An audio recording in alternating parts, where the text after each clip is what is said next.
2014 से पहले का वो समय याद करिए जब अन्ना के आंदोलन ने कांग्रेस की सरकार को उखाड़ फेंका था।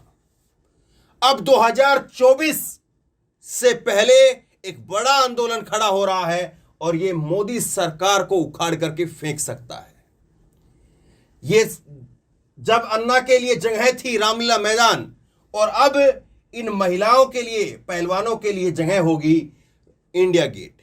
और इंडिया गेट से एक बड़ा आंदोलन की आप तय मान करके चलिए कि अगर नरेंद्र मोदी वो झुके नहीं, हटे नहीं, अगर बृजभूषण की गिरफ्तारी हुई नहीं, तो तय मान करके चलिए कि आज जिस तरह से ऐलान हुआ है, आज जिस तरह से 6 बजे का समय दिया गया है इन पहलवानों की तरफ से, ये तकरीबन तस्वीर साफ हो चुकी है कि आर या पार, या तो मोदी सरकार को झुकना पड़ेगा और खिलाड़ियों का जो मांगे हैं उनको मानना पड़ेगा, बृजभूषण को जेल में डालना पड़ेगा, उसका इस्तीफा लेना पड़ेगा, और चाहे उसके लिए उत्तर प्रदेश में अगर सीटों का नुकसान हो तो उस नुकसान को सहन करना पड़ेगा। और अगर वो छोटा नुकसान अपना नहीं सहन करना चाहते हैं तो फिर तैयार रहिए, इंडिया गेट बुला रहा है। और इंडिया गेट पर 23 तारीख को जिस तरह से सैलाब था, जिस तरह से लोग थे, वो तस्वीरें मैंने आपको दिखाई है। अब किस किस को बंद करेंगे, कहां कहां से बंद करेंगे। जंतर मंतर बंद किया, अब उसके बाद में इंडिया गेट को कहां कहां से बंद कर देंगे। और इंडिया गेट को अगर बंद कर दिया तो मंत्रालय कैसे चलेंगे, सब कुछ तो वही है। अब जब देखिए खिलाड़ियों ने जो बात कही है उसको सोचना चाहिए। और सीधे सीधे जो है इस बार द्रौपदी मुर्मू जी को जो है वो खिलाड़ियों ने अपनी चिट्ठी के अंदर शामिल कर लिया है। और निशाने पर रहे देश के प्रधानमंत्री नरेंद्र मोदी। किस तरह से जो है वो खिलाड़ियों ने जो बात कही है उसकी गूंज कहां तक जाएगी, और क्या वाकई नरेंद्र मोदी को जो है वो पीछे हटना पड़ेगा, बैकफुट पर आना पड़ेगा। क्योंकि जो बात कही है उसको सुनिए आप। अपवित्र सिस्टम यानी करप्ट सिस्टम, एक भ्रष्ट सिस्टम, वो अपना काम कर रहा है, यानी सरकार जो है वो अपना काम कर रही है। अभी आपने देखा कि कैसे वो जो है बृजभूषण वो संसद के अंदर मौजूद था और ये संसद के बाहर इनको घसीट करके बसों में डाला जा रहा था। तो इन्होंने कहा कि तंत्र अपना काम कर रहा है, अब हमको हम अपना काम कर रहे हैं। अब लोगों को सोचना होगा कि वो इन बेटियों के साथ में खड़े हैं या इन बेटियों के उत्पीड़न करने वालों के साथ में है, उस तेज सफेदी वाले तंत्र के साथ में है, उस सफेद पोश नेताओं के साथ में है, या बेटियों के साथ में है। आज शाम 6 बजे हरिद्वार में हम अपने मेडल गंगा में प्रवाहित कर देंगे। ये सीधी बात जो 5 पन्नों की चिट्ठी मैंने आपको दिखाई है उसमें से लबोलवाब जो है वो पूरी चिट्ठी का वो मैंने आपके सामने रख दिया। और यहीं से जो है एक रूपरेखा दिखाई दे रही है, यहीं से एक रास्ता निकल रहा है कि आ जाओ, हम तो आ गए छोड़ करके सब कुछ। और इस पर बहुत सारे लोग अभी भी जो है चुटकियां ले रहे हैं कि ये अपने पैसे वापस करेंगे कि नहीं करेंगे। तो बृजभूषण ने कहा था कि ये मेडल तो 15 रुपए में आते हैं साहब। अरे इस देश में किसके पास में 15 रुपए नहीं है, बताइए आप, किसके पास में 15 रुपए नहीं है? सबके पास में 15 रुपए है, तो सबके गले में तो मेडल नहीं है।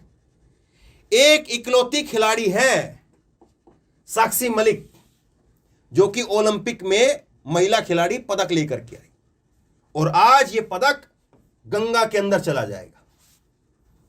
तो इतना आसान नहीं है साहब, आप 15 रुपए कह करके खारिज कर दे, इतनी आसान चीज नहीं है। इतना आसान जो है वो आपके कहने से चीजें हो जाएंगी है नहीं। राष्ट्रपति जी को सीधे तौर पर कहा है खिलाड़ियों ने, क्या कहा सुनिए।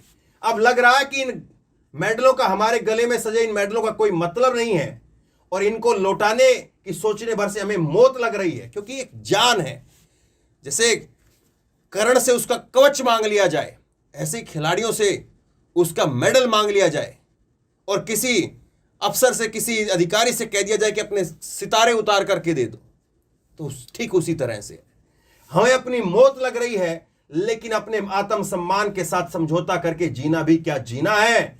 अब सवाल यह है कि ये मेडल लौटाएं किसे? हमारी राष्ट्रपति जी को लौटाएं क्या, जो खुद एक महिला है? मन ने कहा नहीं, क्योंकि वह हमसे सिर्फ 2 किलोमीटर दूर बैठी थी, सिर्फ देखती रही, लेकिन कुछ नहीं बोली। और राष्ट्रपति जी का इतिहास अगर आप देखेंगे तो ऐसा इतिहास है, सलाम करने वाला इतिहास है। ऐसा इतिहास है जो एकदम से यूं कहें कि जमीनी स्तर से उठी हुई एक महिला, जिसने कदम कदम पर ठोकरों का सामना किया, कदम कदम पर जिसने चैलेंज का, चुनौतियों का सामना किया, एक ऐसी महिला है। ये देखिए उनका इतिहास। एक जो है वो जूनियर असिस्टेंट के पद पर बिजली विभाग में वो रही, आज देश की राष्ट्रपति है। 4 साल तक करीब वो इस पद पर रहती हैं और फिर उसके बाद में जो है 3 साल तक ऑनरी असिस्टेंट टीचर के रूप में काम किया। पहली बार 1997 में चुनाव लड़ा, पार्षद का चुनाव था वो भी। कितने लोग आपके गली मोहल्लों में आप देखते होंगे पार्षदों को। वो पार्षद जो है वो उनका चुनाव लड़ा और उसके बाद विधानसभा जीती, राज्य मंत्री बनी 2000 के अंदर, 3 साल बाद में। 6 साल बाद में ये प्रदेश अध्यक्ष बनती हैं। 2009 के अंदर दूसरी बार विधानसभा और 2015 में राज्यपाल बनी झारखंड की और 2022 में पहली आदिवासी राष्ट्रपति बनी।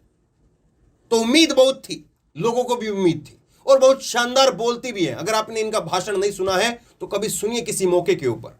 वो भाषण नहीं जो राष्ट्रपति जी को संबोधन में होता है, वो नहीं, कभी किसी मंच से जब वे बोलें, क्योंकि राष्ट्रपति जी का जो संबोधन भाषण होता है वो तो एक तरह से सरकार का जो बायोडाटा होता है वो होता है। लेकिन फिर भी कुछ मिला नहीं खिलाड़ियों को।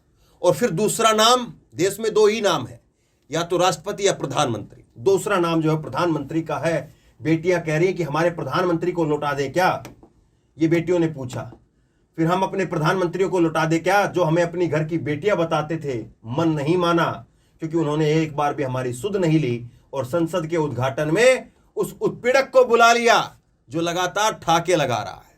अब सारी बातें घूम फिर करके यहां पर आ गई हैं कि देश के प्रधानमंत्री नरेंद्र मोदी, जिसको अब बेटियां जो है वो सीधे तौर पर आईना दिखा रही है, समझा रही है, बता रही है कि देख लो, समझ लो, सोच लो, समय है तुम्हारे पास, समय खत्म हो जाएगा। मेडल एक बार बह गए गंगा में, वापसी नहीं आएंगे। रोकने की कोशिश की जाएगी, मैं बता रहा हूं आपको। शाम को मैं खबर दिखाऊंगा करीब 7-8 बजे आपको, क्योंकि 6 बजे का अल्टीमेटम दिया है ना। इतना आसान भी नहीं है, क्योंकि यहां से फोन खनक गए होंगे और हरिद्वार को किले की तरह से, पूरे हरिद्वार को किले की तरह से सील कर दिया गया होगा। लेकिन जरूरी ये भी तो नहीं कि वो बेटियां अभी हरिद्वार पहुंचेंगी। ये भी तो हो सकता है कि वो पहले से ही हरिद्वार में मौजूद हो, क्योंकि दिल्ली से हरिद्वार का रास्ता कोई बहुत दूरी पर नहीं है। और इसीलिए क्या इन खिलाड़ियों के पीछे जासूसी के तौर पर जो है वो ज़्यादा अतिरिक्त पुलिस जो है वो लगाई गई थी, ताकि पता रहे कि कहाँ कहाँ पर जा रहे हैं। तो पुलिस को पता होगा, सरकार तक भी खबर पहुंच गई होगी, जो सुरक्षा अधिकारी होंगे वहां तक भी फोन खनक रहे होंगे कि बताओ एग्जैक्ट लोकेशन कहाँ है विनीश फोगाट, कहाँ है साक्षी मलिक और कहाँ है बजरंग पुनिया, बताओ। उनकी लोकेशन मांगी जा रही होगी और जहां पर लोकेशन होगी वहीं पर किलेबंदी कर दी जाएगी। लेकिन आज नहीं तो कल, ये शाम नहीं तो देर रात सही, देर रात नहीं तो कल सुबह सही, कब तक रोकेंगे। और गंगा अगर हरिद्वार की नहीं तो गंगा तो कलकत्ता तक जाती है, कहीं पर भी गंगा में प्रवाहित कर देंगे। और गंगा में प्रवाहित करके फिर दिल्ली के अंदर इंडिया गेट के ऊपर अगर कूच होगा तो संभाले उस भीड़ नहीं संभलेगी। लेकिन सवाल यही है, क्या वो समय आने से पहले मोदी इतिहास से कुछ सबक लेंगे? क्या इन 4 चित्रों को मोदी जी आज देख रहे होंगे? क्या उनके सलाहकार इनको देख रहे होंगे कि एक वो समय था अन्ना आंदोलन का समय जिसने उखाड़ करके फेंक दिया, और आज जिस तरह से माहौल पिछले 1-1.5 महीने से, अब बच्चा समझ गया है कि हां कहां तक बात है। तो अब सवाल यह है कि देश के प्रधानमंत्री क्या तय करते हैं, उसके बाद ये पहलवान क्या तय करते हैं, और उसके बाद देश के लोग क्या तय करते हैं।